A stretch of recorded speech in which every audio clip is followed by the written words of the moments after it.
vozes e versos batendo no coração. Esse sonho é história de nossas memórias, é superação. Carregando a cultura e a identidade eu vou, carregando a riqueza do povo que eu amo e sou. Sou da terra, notícia, sou forma e sou formação. Sou talento, streaming, sou elo e televisão.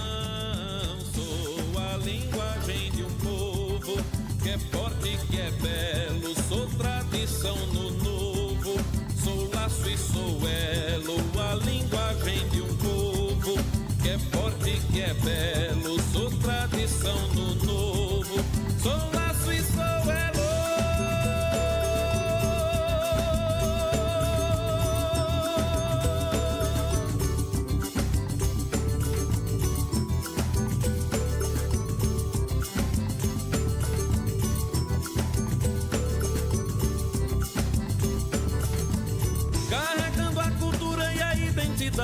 Eu vou carregando a riqueza do povo que eu amo e sou. Sou da terra, notícia, sou forma e sou formação. Sou talento, streaming, sou elo e televisão. Sou a linguagem de um povo que é forte, que é belo. Sou tradição do novo, sou laço e sou elo. A linguagem de um povo que é forte, que é belo, sou tradição. Olá, bem-vindo, bem-vinda a mais um episódio do Causos e Causas. Recebendo hoje Jorge Wellington, advogado com mais de 30 anos de exercício profissional, especialista na área criminal e, sobretudo, no Tribunal do Júri, pós-graduado em Ciências Criminais e professor de retórica e oratória da ESA-OAB-PE. Foi presidente da subseccional de Garanhuns, da OAB, e ex-procurador nacional adjunto de defesa das prerrogativas do Conselho Federal da Ordem dos Advogados do Brasil, doutor Jorge Wellington. Um prazer imenso recebê-lo aqui no Causos e Causas. Prazer é todo meu, André Luiz. Quero dar boa tarde a todos os ouvintes. Satisfação estar aqui em Causos e Causas. Que programa lindo, maravilhoso. Parabenizo pela ideia, pela iniciativa. Quero agradecer aqui a oportunidade da TV Elo e agradecer ao povo de São José do Egito, os egipcienses, por me receber tão bem. Quero parabenizar aqui as instalações da TV Elo. Quero parabenizar aqui a direção, todos que fazem o administrativo aqui desta belíssima, mas belíssima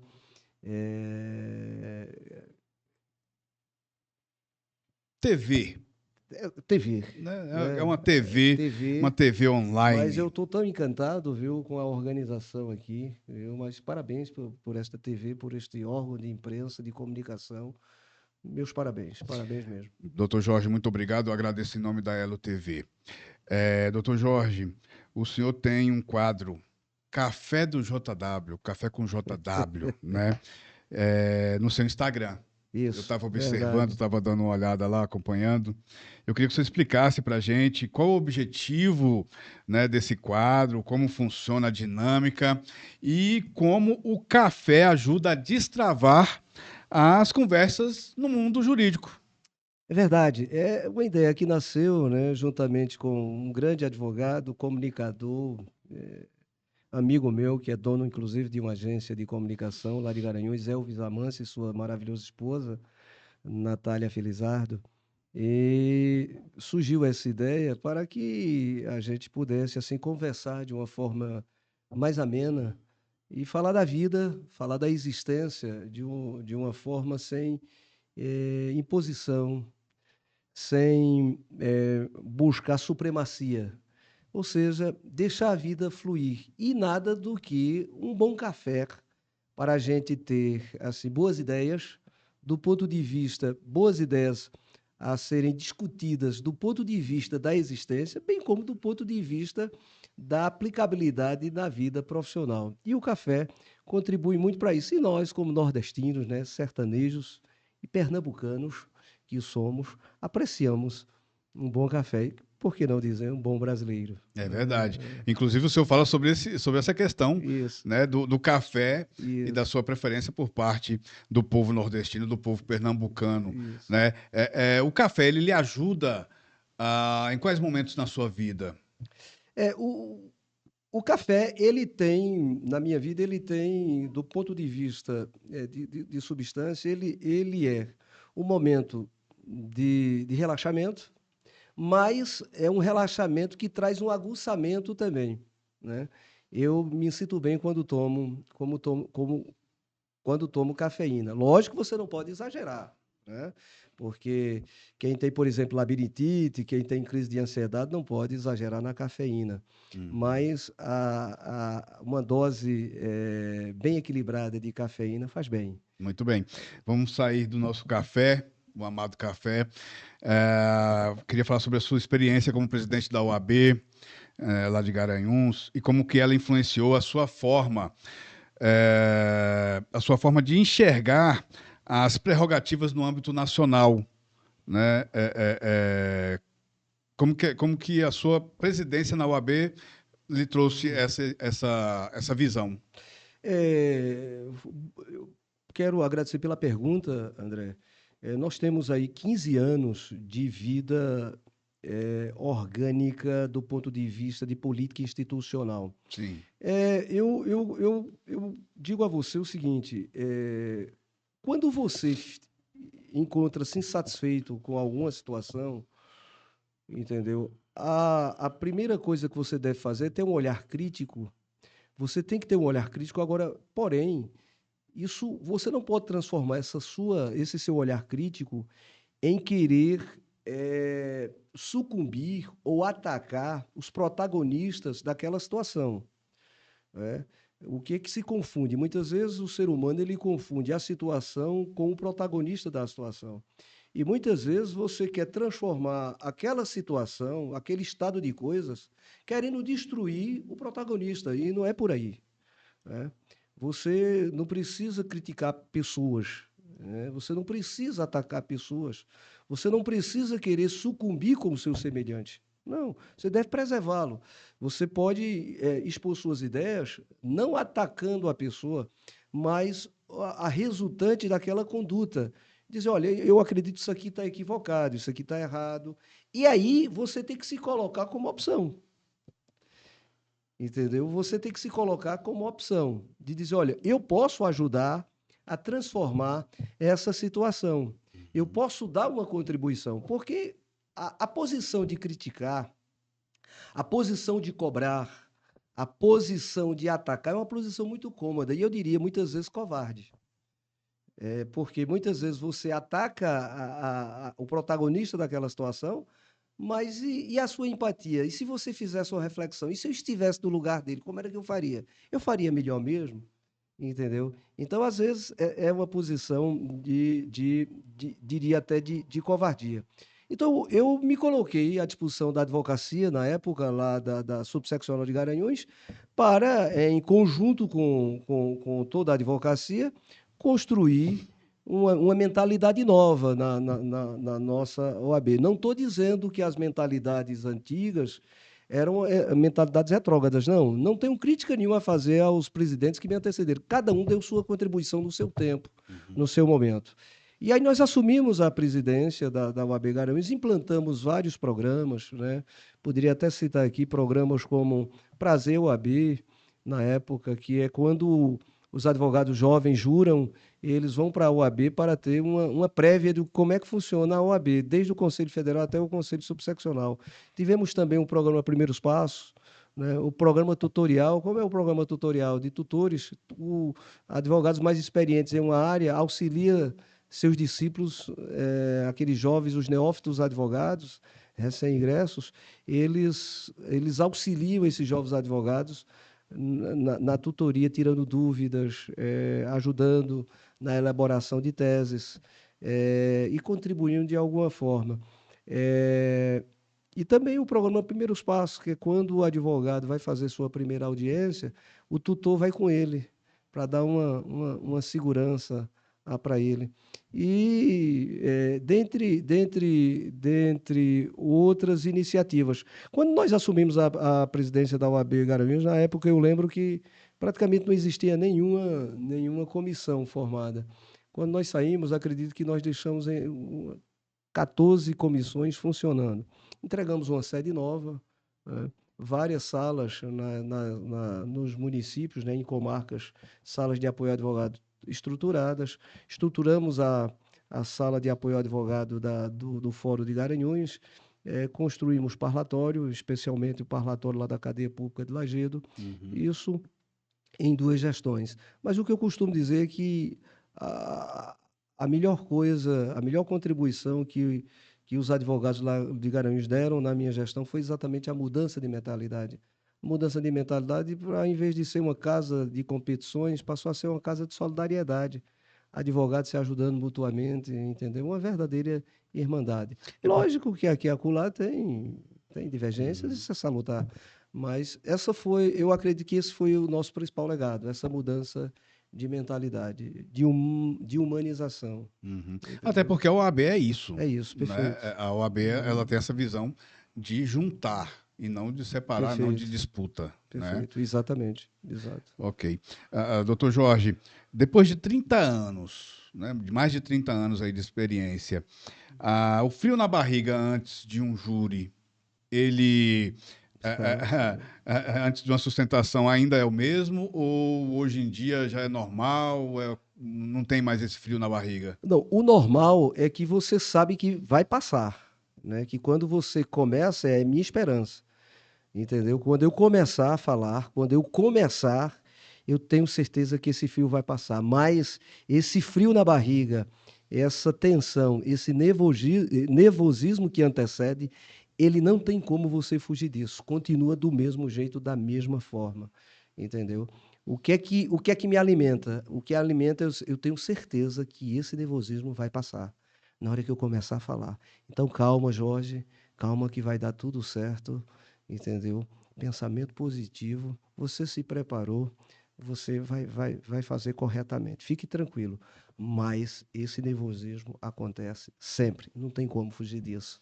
Doutor, a gente estava conversando em off ali, agora há pouco, sobre o tema da sua palestra aqui em São José do Egito, que é a questão da advocacia que ninguém vê, né?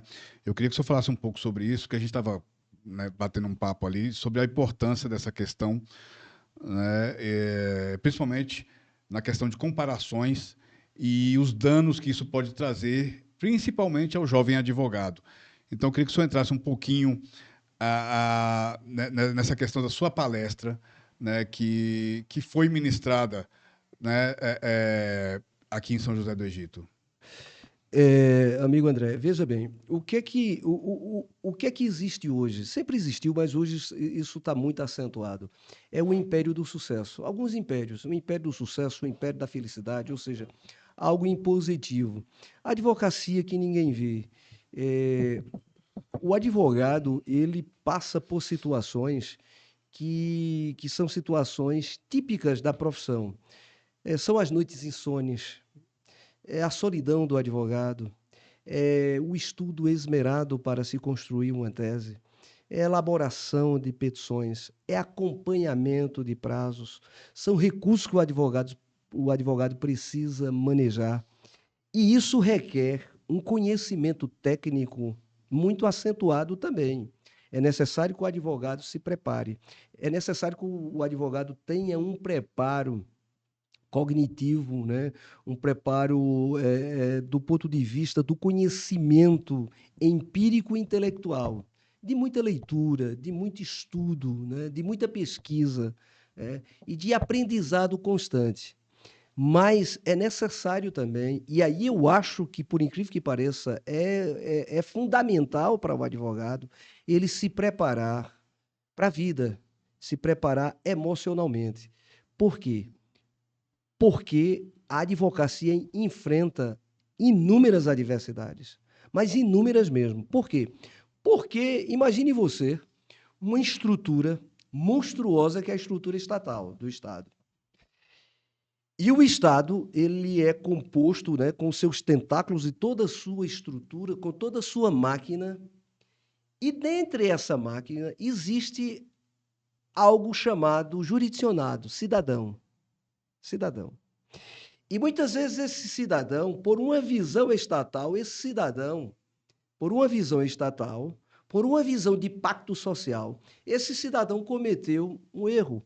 Ou esse cidadão precisa que o Estado o repare em algum direito. E o que é que acontece? Ele mexe com essa estrutura. E aí o Estado avança contra ele de uma forma feroz. Né? Na área criminal, especialmente, o Estado avança no seu ardor, na sua fornalha punitiva, né? Querendo, de qualquer forma, punir aquele cidadão, né? Para, inclusive, talvez exemplificar. E aí o advogado, a figura do advogado e da advogada se levanta para dizer, olha, não é bem assim. Existem umas regras aqui. E essas regras precisam serem seguidas. É necessário seguir um padrão aqui. Então, eu costumo dizer que o advogado, ele nem condena ninguém, nem absolve. O que o advogado faz, e o papel do advogado, é garantir direitos do cidadão. É se aquele cidadão tem aquele direito, tem que dar àquele cidadão. Ora, dá a Deus o que é de Deus e a César o que é de César. Ou seja, dê a cada um o que é seu. Se aquele cidadão tem o direito, dá-lhe o direito a ele.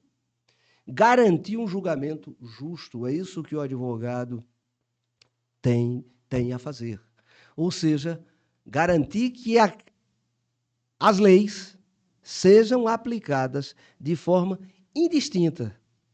Agora, lógico, tendo as particularidades, tratando os iguais de forma igual e os desiguais de forma desigual, para que se alcance a justiça. Para que se alcance a justiça. Então, o que o advogado faz, o grande papel do advogado é esse. É aquele indivíduo que mexe com a estrutura estatal. É por isso que muitas vezes o advogado é mal compreendido. É por isso que muitas vezes o advogado, como eu já tive caso de um juiz chegar para mim e dizer que eu atrapalhava a audiência, dizer que eu perturbava a audiência. E eu disse a ele, eu disse, não, mas eu vou continuar atrapalhando, doutor. Eu vou continuar atrapalhando, eu vou continuar perturbando, porque esse é meu papel. Enquanto o senhor não aplicar o que diz aqui o dispositivo processual penal, tá certo? No trilho desse processo, eu vou continuar perturbando. Eu vou continuar levantando questões de ordem aqui, até que o senhor aplique a lei. Se o senhor aplicar a lei, não vai ter problema nenhum. O que o advogado quer é que se aplique a lei, somente isso. Entendeu? Se a lei for aplicada de forma, como diz os postulados jurídicos, pátrios, o advogado nem perturba nem atrapalha. Até porque advogado não perturba nem atrapalha. O advogado cumpre com o papel dele, de garantir direito ao jurisdicionado. E esse tem que ser o papel do advogado, defender o seu cliente e defender os direitos que ele tem. E com relação à advocacia que ninguém vê, é exatamente essa. A advocacia em que o advogado, como eu disse, passa noites insônias, preparando petições, estudando, se esforçando, se desgastando, ficando longe da família, muitas vezes viajando a trabalho, no sofrimento e na solidão do seu trabalho. Quantas vezes o advogado está ali, com a xícara de café, madrugada adentro, estudando um processo, buscando a melhor tese a ser aplicada naquele caso, buscando o melhor direito a ser aplicado naquele caso, porque ele tem nas mãos dele a vida de um cliente, a liberdade do cliente dele, ou em busca de se fazer justiça, seja nas mais diversas áreas do direito. Então, é preciso a capacidade técnica, o enriquecimento da capacitação dogmático, doutrinária, filosófica, histórica e áreas afins do direito, e áreas extras também, porque você precisa, muitas vezes, contar histórias, né? E é necessário trazer exemplificações, mas é necessário também que o advogado esteja preparado. Isso que, antes da gente entrar no ar, você disse, né, a capacidade de suportar, né? A capacidade de suportar as adversidades, as tempestades, a covardia do Estado, a má vontade do Estado, né? A má vontade, inclusive, não diria a má vontade, mas diria a incompreensão da sociedade. Então, o advogado precisa estar preparado para enfrentar tudo isso. E, para isso, ele precisa, na verdade, sabe, André, ele precisa não só advogado, mas eu falo do advogado especialmente porque o advogado ele nunca depende dele sozinho. Ele sempre depende do outro para alcançar o objetivo. Ele depende do servidor, ele depende do juiz, ele depende do promotor, ele depende do desembargador, do ministro. Ele depende, entendeu, de outras pessoas. Ele faz o trabalho dele, mas o resultado vem na dependência de outros. Então, tem que ter muita coragem mesmo, tem que ter muita resiliência, tem que ter muita força e tem que ter a capacidade de suportar. E eu costumo dizer que o advogado, ele veste beca, ele veste a toga como juiz e promotor, mas ele é o único que tem que cingir-se com a túnica da humildade. Tem que ser humilde, porque ele sabe que ele pede, ele suplica, ele é um suplicante, né? Porque ele é a voz do cliente dele. Ele é os ouvidos do cliente que não pode ouvir, ele é o olho do cliente que não pode enxergar, ele é a voz do cliente que não pode falar com o magistrado. Então, todas as dores sociais, né, do jurisdicionado, quem leva ao altar da justiça é o advogado. Uhum. E ele é um portador. E muitas vezes ele sofre as pancadas, porque ele é um anteparo entre o arbítrio do Estado, o império do Estado e o jurisdicionado. Ele se coloca entre um e outro. Por isso que a advocacia é tão bonita, é tão linda. Agora, é necessário ter resiliência, é necessário ter coragem, é necessário ter força. Esse glamour da advocacia, que está muitas vezes na mídia, advogado ganhando fortunas e tal, isso é 2% da advocacia. Entendeu? Então, o que é que acontece? Qual é a mensagem que eu quero trazer com essa nossa palestra? É dizer o seguinte: olha, dá para ser advogado, dá para ser corajoso, dá para ser forte, dá para ser vitorioso, sem ser muito milionário. Se vier o pão, maravilha. Mas o pão não pode vir antes da glória. Você tem que buscar a glória de um bom trabalho, a glória da ética, a glória da correção, de ser amante da verdade, de ser amante da justiça, de defender o que é justo e não o que é conveniente, entendeu? E não colocar a conquista material acima de qualquer custo, acima de qualquer coisa, sacrificando princípios éticos, princípios morais, valores espirituais, valores humanísticos universais, porque quer obter um sucesso rápido, um sucesso imediato. Então, o meu conselho que eu dou é o seguinte: o caminho não é esse. Né? E aí, essa palestra, né, esse tema é exatamente no sentido de dizer o seguinte: quantas vezes as nossas frustrações como profissionais não são frustrações nossas, são frustrações por comparativos. Poxa, justamente. Por comparativos. Aí você se compara. Aí, quando você se compara e você vê sua condição, aí você diz: poxa, eu não estou indo bem, eu não sou tão bom como eu pensei que era, eu acho que eu poderia ter escolhido outra profissão, ou eu acho que eu devo desistir. Não, porque aí você está fazendo comparativos. Você tem que ver a sua realidade. Qual é a sua realidade? Né? Onde é que você se encontra? Qual é o meio que você se encontra? Como você se encontra? Entendeu? E aí você diz: olha, o meu meio é esse, o meu habitat é esse, o meu mundo é esse aqui, a minha existência é essa, sou eu aqui. Então, e você faz um bom trabalho em meio à sua comunidade, em meio aos seus semelhantes, no seu habitat, na sua quando polis. você se compara... Quando você se compara... Aí vai tudo por terra. Isso vai por terra. Aí causa frustração. Porque você acha que você não é tão bom. Porque bom se você fosse fulano. Bom se seria se eu estivesse no lugar de cicrano. Bom se eu estivesse... E aí, o que é que acontece? No dia que você estiver no lugar do fulano, você vai encontrar outro fulano que você vai se comparar.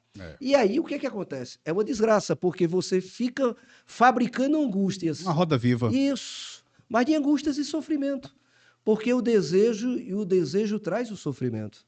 tá certo? É necessário que... Eu costumo dizer, André, que eu, Jorge Wellington, eu sou um insatisfeito contente. Como assim, Jorge? Você é um insatisfeito contente? Não é contraditório, não. É não. Né? É não. Eu vejo no apóstolo Paulo isso. Paulo era insatisfeito com o mundo e ele saiu pregando. Ele era insatisfeito com a violência, então ele pregava amor. Mas ele era contente. Ele era contente por tudo que acontecia na vida dele. De tudo ele tirava proveito. E ele disse, olha, eu sei estar contente tanto na bonança como na escassez. Por exemplo, nesse momento aqui, eu estou contente de estar aqui. Muito contente. Eu não estou querendo que esse programa termine para eu ir embora rápido, não. Como diz Clóvis de Barros Filho. A boa vida é essa aqui agora, esse momento está aqui com vocês. Por isso que eu olhei, vi, desfrutei, degustei disso aqui, desse ambiente maravilhoso, lindo. Estou aqui com vocês. Mas no dia que eu estiver lá na roça, quebrando milho, ou, como diz o Matuto, apanhando feijão, ou lá no meu escritório, estudando uma tese, ou degustando um livro, né? Ou num restaurante de comida mais refinada, ou num restaurante de comida mais caseira, ou na simplicidade do campo, né? Com uma fogueira lá acesa e a gente assando lá uma charque, uma tripa, né? Eu vou estar contente do mesmo jeito. Insatisfeito, porém contente. Insatisfeito com o quê? Não dá para você estar satisfeito quando você vê milhões de pessoas passando fome no mundo, onde você vê milhares de pessoas nas cidades, né, morando em condição não condigna, insatisfeito com o judiciário, que demora demais a dar uma prestação jurisdicional, entendeu? Então, eu estou insatisfeito com isso, mas contente com o que já tenho, contente com aquilo que Deus e a vida já me deu. Contente com a vida. Contente com a vida, contentamento no dia a dia, né? Se você me perguntar, Jorge, felicidade é um conceito abstrato. É um conceito muito abstrato, tá certo? Sucesso. E é momentânea. É momentâneo. Eu não sei o que é sucesso. Para mim, sucesso é amanhecer todo dia, amanhecer com saúde, né? Poder agradecer ao ser superior, entendeu? E recomeçar a cada dia. E sempre recomeçar a cada dia. E aproveitar desde os primeiros raios do sol que iluminam o meu quarto, entendeu? Ao café na mesa que eu estou, a roupa que eu visto, o ambiente do meu trabalho, o cliente que me chega, né? Os meus colaboradores. Então, eu acredito que esse é meu conceito de sucesso, entendeu? A cada dia acordar e sempre recomeçar, né? E também acho que sucesso é você cair 1000 vezes e se levantar 1001. Então, isso para mim é que é sucesso, né? Eu acho que você não sucumbir às pressões, você suportar, você ter coragem, ser resiliente. Resiliente não é você, André, resiliente não é você aguentar tudo, não. Entendeu? Não é você aguentar tudo. É você, apesar de tudo, você suportar e sobreviver. Até porque você sabe que lá na frente não pode chover o tempo todo. Não. E que você vai. E que vai ter um momento que vai arrefecer. Perfeito, lógico. Né? Lógico. E a advocacia, ela é isso. Agora, não se iludam, não deve haver ilusão em relação a esses sucessos imediatos. O imediatismo é um atalho. O imediatismo são desvios, né, e atalhos que, se você usar, tá certo, de uma forma que não lhe dê uma estrutura de vida e de vivência, isso é uma grande ilusão. Isso é como uma casa fundada, construída sobre areia movediça. É muito melhor construir uma cabana de forma simples, porém na pedra sólida, né? Na pedra sólida. Então, e a pedra sólida o que é? Estudo, preparo, capacitação, humildade, simplicidade, buscar ajuda, auxílio tecnológico, buscar cursos pela ESA, outros bons cursos que tem, e o advogado se preparar e a advogada se preparar para poder entregar o melhor ao seu cliente. Fazer e fazer de forma bem feita.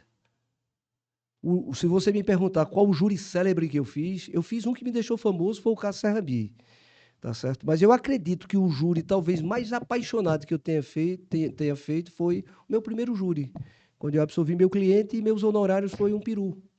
Um peru. Foi um peru. Inclusive está lá no meu café do JW, quando eu conto. E esse peru minha mãe engordou durante 4 ou 5 meses, na antivéspera de Natal roubaram o peru. Eu fiquei sem desfrutar dos meus honorários. Entendeu? Mas eu fiz buscando a glória. Não importa o pão. Entendeu? Então, quando você busca a glória, quando você busca fazer bem feito e você se dedica, né, a glória vem e, em consequência, vem o pão. Em consequência da glória, vem o pão. Faça bem feito. Agora, quando você busca primeiro o pão, primeiro a matéria, primeiro o sucesso aparente, durante um tempo você mostra e impressiona os olhos alheios que você está sendo um profissional de sucesso. Mas logo aquilo rui. Para resumir, a gente está falando de ostentação. Perfeito. Não é isso? Perfeito, exato. Perfeito. Esse engano. E há um problema muito atual na sociedade ocidental, que é esse império do sucesso, o sucesso. E o que é sucesso? Como eu disse, é um conceito vago, feito felicidade. Entendeu? É um conceito muito vago. E é muito relativo. O que é sucesso? Para meu pai, sucesso, ele sempre disse para a gente. O meu sucesso, eu só pedi a Deus que Deus não me levasse antes de eu criar meus filhos, né? E meu pai, eu digo a você, é meu exemplo, é meu ídolo, né? Quando pergunta, Jorge, de tantas pessoas que você já leu, quem é seu ídolo? É do meu pai. Tive o privilégio de viver 47 anos com ele, né? Mas meu pai foi o homem mais trabalhador que eu conheci em toda a minha existência. E foi o homem de caráter mais completo também que eu conheci em toda a minha vida. E meu pai era tratador de cavalo, marchante, cortava carne no meio da rua e eu ajudava ele no banco de feira. E meu pai, à noite, ainda era vigilante noturno. E antes de ficar o restante das horas no colégio à noite, meu pai varria e organizava 12 salas de aula do colégio que eu estudava, eu e meus irmãos. Então, e meu pai dizia que o sucesso para ele era criar os filhos, não era ter riqueza, era criar os filhos dele, alimentar as 6 bocas dos filhos, a dele e da minha mãe. Então, isso era um sucesso para meu pai. Para as pessoas mais antigas, por exemplo, a gente sabe que sucesso, por exemplo, era quando o filho acabava os estudos e conseguiu um emprego de carteira assinada. Perfeito. Isso era um sucesso. Perfeito. Né? O Perfeito. pai ficava orgulhoso. Perfeito. Eita, meu filho arrumou um emprego, meu filho assinou a carteira. Isso. Né? E o que é que tem acontecido hoje? As pessoas não celebram mais as conquistas. Deixa eu lhe explicar por quê. As pequenas, As né? pequenas, exato, as conquistas. Por que não celebram? Porque acham que tem que viver no topo da excelência constantemente. Isso desgasta. Isso consome. E aquele que não consegue viver se frustra, se angustia, adoece, desiste da caminhada, entra em depressão. Né? E a depressão profunda leva ao aniquilamento da vida. Tem um livro que eu acho interessante, acabei de ler há um tempo atrás, estou relendo, e esse livro chama-se A Sociedade do Cansaço, do filósofo sul-coreano Byung-Chul Han. Esse livro é fantástico, inclusive eu aconselho aqueles que por acaso estiverem me ouvindo. Está na minha lista. É muita gente que está me ouvindo neste momento e assistindo. Leiam esse livro. Né? Esse livro é bacana. Tá certo? Ele fala exatamente desse império, dessa imposição, né? O homem da disciplina e o homem do mérito. O homem da disciplina e o homem do mérito. Ou seja, o homem da disciplina era aquela pessoa, né, no começo do século até metade do século XX, e pouco depois da metade do século XX, que tinha lá o trabalho dele, a jornada de trabalho, ia para casa, se tranquilizava, tinha a esposa, mas tinha a pressão do patrão, certo? Mas hoje existe um patrão dentro de você, lhe cobrando, lhe consumindo, lhe impondo, que você tem que bater metas e metas e metas e metas e metas e metas e metas, e você Antes de desfrutar da meta alcançada, você já está planejando outra, e está planejando mais outra, e mais outra, e mais outra, sem ter tempo de desfrutar da caminhada, do processo, né, do caminhar, entendeu? E é o que eu sempre digo, você precisa desfrutar da vida. E desfrutar da vida não é consumir mais um sapato, mais uma roupa, mais um carro novo, não. É consumir o que o dia te dá. É tomar o café da manhã com a família, é fazer a comida que você gosta, é você apreciar cada momento do seu dia a dia, entendeu? É viver presente naquele momento, desfrutar daquele momento, né? Sorver aquele momento, como nós estamos fazendo agora aqui, Justamente. entendeu? Então, Doutor Jorge. estou um pouco utópico, né, meu filosófico, mas é isso. E eu quero entrar agora numa área que o senhor, Pois não. que eu percebi que o senhor gosta muito. São duas áreas que o senhor gosta muito, né? Unir as duas: arte Sim. e Tribunal do Júri. Ah, maravilha. Eu quero falar sobre o júri épico de Judas. Ah, rapaz, pois é, absolver o Judas. Eu estava na Absolver o acusação. Judas, isso era acusação, né? Era, estava na assistência da acusação. Eu queria que o senhor falasse pra gente sobre essa experiência. Ah, maravilhosa. Né? Para quem não sabe do que nós estamos falando, um caso foi um caso de carga emocional. Eu queria que o senhor falasse a carga emocional que foi estar naquele júri, que foi um júri épico, uma encenação, Perfeito. não é isso? Isso. Como se Judas foram julgar Judas, assim como já julgaram o Lampião. Isso, perfeito. Né? Isso. Então, Julgar Padre Cícero. Padre Cícero também. Eu na defesa, eu fiz a defesa. Fez a defesa. Agora foi a acusação. Agora acusação de Judas. Judas. Queria que você contasse pra gente a carga emocional de participar de um júri desse e a experiência, né? Foi maravilhoso porque é o seguinte, a história é real, né? E a gente trouxe a história real, né, para o teatro, né? O júri épico. Então, é uma mistura de realidade com arte, transformando a arte, né, em realidade. E aí houve um encontro maravilhoso. E eu estive na assistência da acusação exatamente para garantir também um julgamento justo para Judas. Fiz a acusação, mostrando tecnicamente que Judas deveria ser condenado, porque ele percorreu todo o iter criminis, né? Ele premeditou, ele preparou e ele executou a traição e levou Jesus à morte. Então, do ponto de vista do olho humano, do ponto de vista das leis humanas, né, do homem, Judas teria que ser condenado, porque ele fez todo tipo de covardia, né? Inclusive, traiu o melhor amigo dele com um beijo. Então, a minha ótica, Judas, a atitude dele, Judas, não estou falando da dimensão divina, estou falando do ponto de vista humano, Judas merecia, sim, uma reprovabilidade. Né? A conduta dele é reprovável, do ponto de vista ético, do ponto de vista de justiça, do ponto de vista legal. Ora, quem é que quer ser traído pelo melhor amigo e essa traição levá-lo à morte? E o traidor precisa ser reprovado. A sua conduta tem que ser reprovada, tem que ser censurada. Mas o júri, por 4-3, resolveu, por clemência, absolver Judas e nós respeitamos. Mas a experiência foi maravilhosa e quero aqui aproveitar para parabenizar o professor Anderson Wagner e todos os que fazem o júri épico.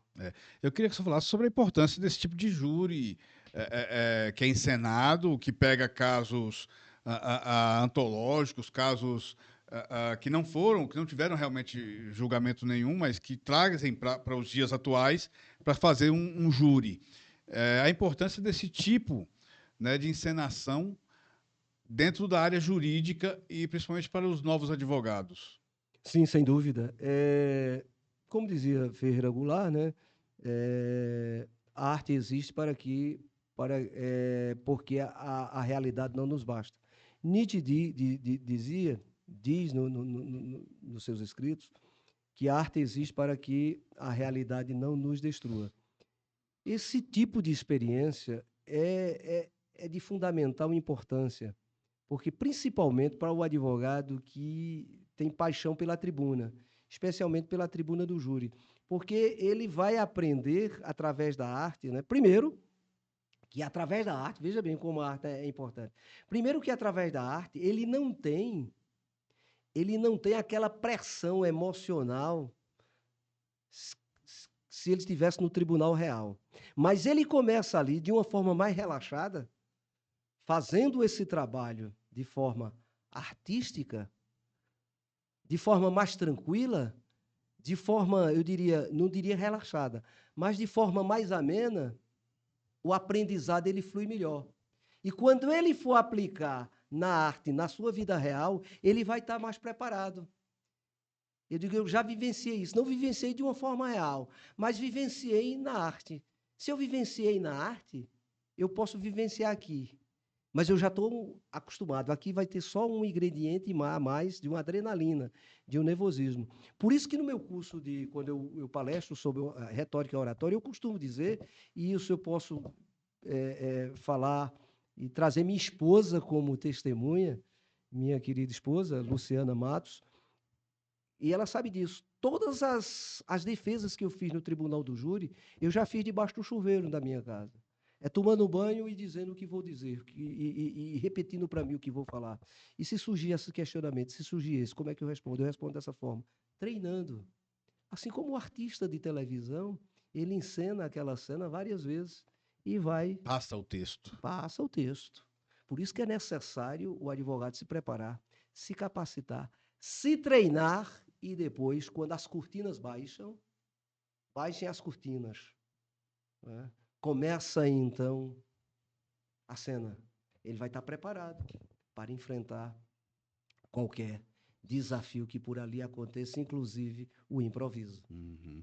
Doutor Jorge, eu quero falar um pouco agora sobre defesa de prerrogativas. Ah, maravilha. É outro tema que eu sou especialista também, né? Como ex-procurador nacional adjunto de prerrogativas, qual o limite entre a combatividade do advogado no júri e o respeito institucional? Veja, as prerrogativas, na realidade, ela não é um manto, nenhuma couraça de imunidade para o advogado. As prerrogativas do advogado são as garantias que o advogado tem de proteção para que ele possa defender o seu cliente, o direito do seu cliente, sem intimidação, sem medo, de forma livre, com liberdade. Isso não significa que essa liberdade tem um conceito absoluto. O advogado, com as prerrogativas que ele tem, com as prerrogativas que são garantias não tão somente do advogado, mas principalmente do jurisdicionado. Imagine você, um advogado, ter sua palavra cerceada no momento que ele está falando. Não pode. Naquele momento, a palavra do advogado tem que ser garantida, né? O livre acesso à justiça, despachar com juízes, com promotores, com delegados, com agentes estatais, com ministro de tribunais superiores, com qualquer autoridade. Então, isso é uma garantia, a prerrogativa do advogado, né? E o respeito institucional. O advogado, com as prerrogativas, ele deve tratar todo mundo e todas as autoridades com respeito e urbanidade, entendeu? Ele só deve usar as garantias das prerrogativas quando essa autoridade começa, então, a obliterar o trabalho do advogado, cerceá-lo no direito de defesa do cliente dele. Não conceder, como a lei já concede, a liberdade de o advogado atuar. Essa liberdade não significa que o advogado é ilimitado na sua conduta de forma nenhuma. Tem limites, tudo tem limite. Mas esses limites são impostos pelas mesmas prerrogativas que o protegem. E a nossa instituição OAB apura tanto casos de abuso de autoridades que violam prerrogativas dos advogados, e hoje no Brasil nós temos o Cadastro Nacional de Violadores de Prerrogativas. Então, o que é isso? Toda autoridade que violar prerrogativas de advogado e for devidamente comprovada essa violação, ele entra no Cadastro Nacional de Violadores de Prerrogativa, porque ele passa a ser o inimigo não só do advogado, ele passa a ser o inimigo da sociedade. Porque se o advogado, como diz o artigo 133 da Constituição da República, ele é indispensável à administração da justiça, como é que você fere uma peça fundamental da administração da justiça, que é o advogado? O grande problema, André, é que, como eu falei agora há pouco, em uma entrevista, deixa eu te colocar aqui. O grande problema é o seguinte, é que o Estado ele é gigantesco, mas ele é monstruoso mesmo, e ele é agressivo, e muitas vezes ele é arbitrário. O Estado ele é violento, e o Estado ele é elitista mesmo, entendeu? E o Estado, hipocritamente, diz que protege os mais fracos, mas não protege. Ele protege são os mais fortes. Tá certo? E o que acontece? O advogado é aquele espinzinho pequeno que chega diante do elefante, que é o Estado, e fura o pé do elefante. Diz, olha, tira o pé daí que você está matando a formiguinha aqui, que é o cidadão. Então, o advogado é esse que fura o pé do elefante, do Estado. Incomoda. E aí, incomoda. Aí o Estado diz, quem é você? Quem é esse advogado aí que está, entendeu? Então, o agente estatal, na arrogância e prepotência de um direito, né, investido em uma autoridade que ele pensa que é dele, não é do Estado, é da lei, é do povo, ele passa a querer, né, tratorar, destruir, sucumbir com aquele cidadão. Aí o advogado, aquele cidadão é a formiguinha, o Estado é o elefante, a pata do elefante é aquele agente estatal que está ali, querendo destruir aquela formiga que é o cidadão. Aí o advogado é o espinho que fura o pé do elefante, dizendo, tira o pé daí, você não vai massacrar ele dessa forma, não. E aí o elefante, mesmo sentindo dor, ele quer massacrar de todas as formas, tá certo? E o espinho, mesmo se condoendo de dor também, com conta do peso, enfrenta. Então, o advogado é isso, camarada, é essa figura que incomoda o ardor punitivista do Estado. Aquela figura, é aquele ser, né, que azeita a máquina estatal, mas não é o azeite, muitas vezes, que a máquina estatal quer. Por quê? Porque ela está indo na contramão, ela não está funcionando corretamente. Então, o advogado se levanta contra essa violência como sendo a placa ética dessa violência. O Estado faz um anteparo de proteção. O advogado faz um anteparo de proteção entre o ardor, a avalanche, o tsunami estatal e o jurisdicionado. Ele se coloca no meio e ele recebe todas as pauladas e pedradas desculpe o chulismo, e as porradas possíveis. Uhum. Ele não deixa que essas porradas e essas pedradas e pauladas alcance o seu constituinte. Então, por isso que é linda a advocacia. É por isso que eu sou apaixonado pela advocacia. Eu sou advogado por excelência, gosto de ser advogado, amo ser advogado. E sei do sofrimento que é advogado, tenho consciência disso.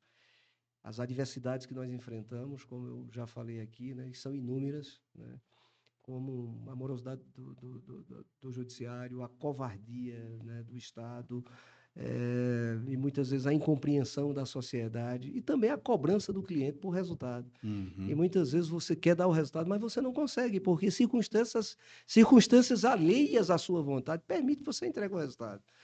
Então, realmente, exercer a advocacia não é uma tarefa simples. E como dizia Sobral Pinto, não é profissão para covardes, né? Quando eu digo profissão para covardes, você não pode se intitular advogado e ter medo. Você pode até sentir o medo, que é inerente ao homem, mas você tem que enfrentar mesmo com medo. Um caso de grande repercussão nos últimos dias foi a prisão da doutora Arica Cunha, lá em Goiás, né, em Cocalzinho. Eu queria que o senhor falasse um pouco sobre esse caso e como é que o senhor viu os acontecimentos, né, relacionados a ele. De forma estarrecida. Aquilo não é conduta de um agente estatal. Um delegado invadiu o escritório de uma advogada, uma colega advogada, inclusive dando ordens à colega, mandando ela se levantar, para ele conduzir ela até a delegacia. Ele não entrou ali com mandado de prisão contra ela, ele não tinha autorização dela para entrar, né? Ele se conduziu de forma absurda, ele rompeu tanto com todos os preceitos de prerrogativas da advogada, violando todos eles, como com preceitos constitucionais e o dever dele como delegado de polícia. Ora, dando voz de prisão em flagrante, a advogada, voz de prisão em flagrante pelo quê? Qual o crime inafiançável que a colega cometeu? Nenhum. Ali foi uma conduta intimidatória mesmo. Ele ultrapassou todos os limites, espero que seja punido, né, de forma exemplar. Agora, veja a ironia. Ele vai precisar de um advogado ou de uma advogada para defendê-lo, porque ele não pode se autodefender. Ele não pode, de forma nenhuma. Veja a incoerência dele, a loucura, né? A loucura, tá certo? André, eu digo a você, aquilo ali é o exemplo perfeito de um indivíduo equivocado, um indivíduo completamente equivocado, achando que a autoridade é ele, e ele esqueceu exatamente de seguir o que diz a lei. E outra coisa, se a colega advogada fez alguma coisa que macule a imagem dele, se a colega estava usando de difamação ou calúnia, tem os meios legais, ele é vítima. Como é que ele é vítima? Ele investiga. E ele dá voz de prisão ao seu algoz, aquele que está sendo investigado, aquele que está cometendo a conduta criminosa. Como é que ele pode fazer isso? E ele ser a autoridade investigativa? Como? Como é isso? Então, mostra um equívoco muito grande, mostra uma arrogância sem precedente, né? Uma prepotência, né? Uma prepotência contaminante, né? E aquele delegado se perdeu completamente. E é necessário que a OAB já está dando a resposta, Isso. já deu a resposta há bom tempo, tanto a subseccional da cidade, como a seccional do estado de Goiás, do Tocantins, salvo engano, acho que foi Goiás, bem como o Conselho Federal da OAB, entendeu? Então, o que é que acontece? Aquilo ali, aquela agressão não é contra a colega advogada. E tem mais grave, que eu considero mais grave ainda. Se fosse um advogado homem, eu duvido que ele tivesse feito aquilo. Eu ia perguntar isso. Eu duvido que ele tivesse feito aquilo, certo? O mais grave ainda é isso. Agora... Ainda teve uma misoginia no meio. Misoginia também, entendeu? E buscou humilhar a colega. Ele quis humilhar não só a advocacia, mas ele quis ofender a advogada mulher. Mão para trás. Uma mulher, uma advogada, tá certo? Um advogado merece todo o respeito. Indispensável à administração da justiça. Cumpre com o seu munus público de uma forma louvável, né? Sem advogado e sem advogada, não há justiça neste país. E um agente estatal usar, né, da sua pseudo-autoridade para fazer algo que envergonha, inclusive, a instituição dele. Aquilo é uma vergonha para a instituição dele. Mas eu, como advogado, digo, é necessário garantir a ampla defesa e ao contraditório dele, que ele constitua um advogado, ele vai ter que constituir, ou senão ele vai ter que ter o apoio e a cobertura da Defensoria Pública. Eis a ironia, né, amigo? É a ironia. Eis a ironia, né? Como é que eu mordo a mão que balança meu berço. É a mesma coisa de eu criticar o médico e na primeira dor que eu senti correr atrás de um. Pelo contrário, pois é. Complicado. Pois é. Doutor Jorge, seu nome é sempre lembrado aí pela experiência, né? Caso, né, se confirme, nós estamos aí nessa expectativa, a abertura de uma vaga para o 5º Constitucional, né, no Tribunal de Justiça de Pernambuco ainda este ano, né? O senhor estaria disposto a levar essa vivência de 30 anos, de mais de 30 anos de advocacia criminal e defesa de prerrogativas para o tribunal? Veja, eu costumo dizer que a vida é presente, né? A vida é presente. Eu confesso a você que nunca tinha pensado nisso, até porque o único título que eu ostentei em toda a minha vida foi de advogado. É o único. Sempre fui advogado em toda a minha existência, né? Fui vereador na minha cidade, em Lajedo, por 2 mandatos, mas foram mandatos. O povo generoso de Lajedo me concedeu 2 mandatos de vereador. E assim, mas estive durante 8 anos lá na Câmara Municipal do Lajeado. Algum tempo lecionei, mas a minha essência é advocacia. Eu sou advogado por excelência, está no meu DNA a advocacia. Mas se aprover a Deus e a advocacia pernambucana, né? E se for, e se todas as forças convergirem para isso, né? Se o universo conspirar neste sentido, vou colocar o meu nome à disposição da advocacia pernambucana, né? Vou colocar o meu nome à advocacia pernambucana com essa visão, né? Com essa visão de levar exatamente, caso se confirme possível candidatura, essa experiência de 30 anos de labuta, de dificuldade, de luta, entendeu? Pela busca pela justiça e pela aplicabilidade do melhor direito, tendo sempre, sempre, sempre como fim o jurisdicionado, o meu semelhante. E o que o tribunal ganha ao ter um magistrado com mais de 3 décadas de experiência, né, sentindo as dores da advocacia na pele?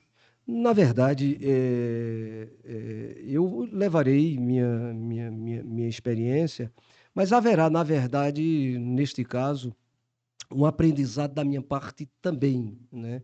Experienciar a vivência do tribunal e acho que haverá um encontro aí de vidas, né? Um encontro de vidas,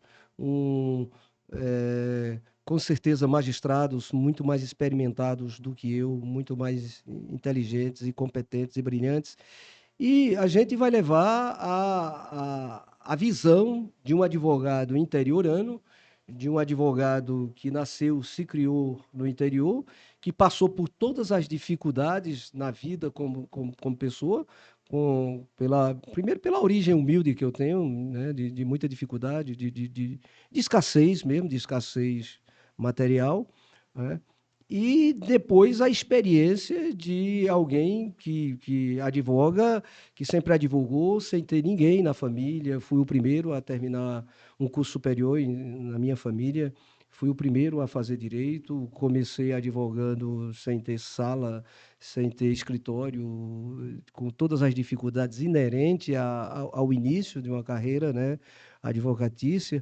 E levar a experiência de quem passou por todas essas etapas e, em chegando, contribuir, né,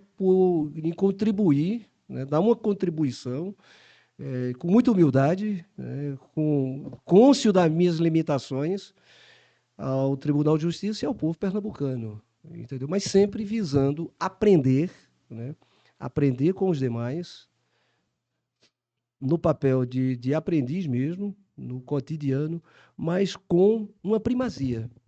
Qual é a primazia?